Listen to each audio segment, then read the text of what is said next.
কেকার মনের ফ্র্যাঞ্চাইজি নিয়ে একটা কেকের দোকান খুলেছি আমি। ঠিক দোকানটার বয়স যেদিন 1 মাস 15 দিন, সেই দিন আমার মা এই পৃথিবী ছেড়ে চলে যায়। তো দোকানটা কোথায় করেছি, কেমন করেছি সেটা দেখার সুযোগ আমার মায়ের হয়নি। এমনকি দোকানের কোনো জিনিস আমি মাকে খাওয়াতেও পারিনি, কারণ বুঝতেই পারিনি মা এত তাড়াতাড়ি চলে যাবেন। আজ মায়ের শেষ কাজের দিন। ওই দিন আমার হাজব্যান্ড আমার দোকান থেকে কিছু পেস্ট্রি আর প্যাটিস নিয়ে এসছে,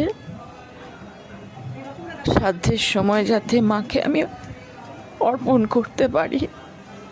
বেঁচে থাকতে খাওয়াতে পারলাম না, তাই এই শেষ দিনে এইটুকু মাকে দিলাম।